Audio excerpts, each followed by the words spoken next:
तब शुक्राचार्य जी बोले, हे दैत्यराज, यदि तू मेरे वचनों को नहीं मानता तो बाद में तुम पछताओगे। यह कहकर वे उसी समय वहाँ से चले गए।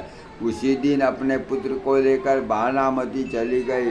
तब देवर्षि नारद ने आकर उनसे कहा, दैत्यराज, शंबरासुर, तुमने जिस बालक को अभय किया है, वास्तव में वही तुम्हारा काल है, क्योंकि वह अन्य कोई नहीं बल्कि जिस बालक को ले जाकर समुद्र में फेंक दिया था, यह वही बालक है। नारद जी के वचनों को सुनकर शंबरासुर ने अपनी दैत्य सेना को बुलाकर भानामती को ढूंढ लाने का आदेश दिया।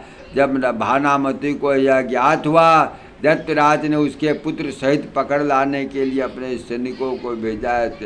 उसी समय अपनी मायावी विद्या का उपयोग कर प्रद्युम्न सहित अदृश्य हो गई और पर्वत के कंदरा में जाकर भगवान श्री नारायण के चरणों का ध्यान करते हुए कहने लगे, हे अंतर्यामी प्रभु, आप घट घट के वासी हैं। इस घड़ी मेरे पुत्र के ऊपर विपत्ति आई है। उसी समय भगवान श्री नारायण अपने तेजोमय रूप में प्रकट होकर कहने लगे, हे भानामती, तू प्रद्युम्न पर अपनी आयुर्विद्या का प्रयोग कर शीघ्र युवावस्था प्रदान कर, यह लोक कल्याण का कार्य होगा। और अपनी मायावी विद्या का ज्ञान प्राप्त कर रण कौशल में निपुण कर दे।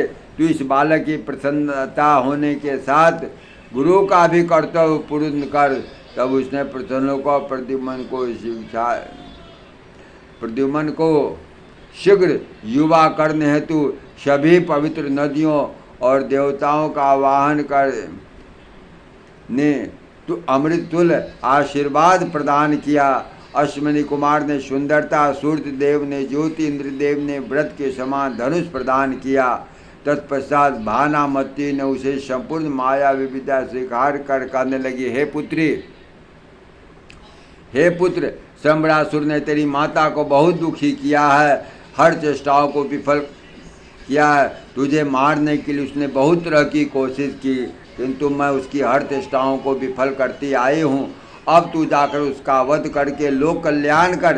हे राजन, माता के वचनों को श्रीधार्थ कर। प्रद्युम्न अपने धनुष बाणों को उठाता हुआ बोला, हे माता, तुम मेरी माता भी हो और गुरु भी। तुम्हारे बच्चों का पालन करना मेरा धर्म है। तुम मेरी माता भी और गुरु भी, तुम्हारे वचनों का पालन करना मेरा धर्म है। यह कहकर वह शंबरासुर के मंदिर में गया और अपना शत्रु मानकर गया और ललकार कर कहने लगा, हे शंबरासुर, तूने जिस बालक को अपना शत्रु मानकर समुद्र में फेंक दिया है, देख वही बालक तेरे सम्मुख काल बनकर खड़ा है। जय जय श्री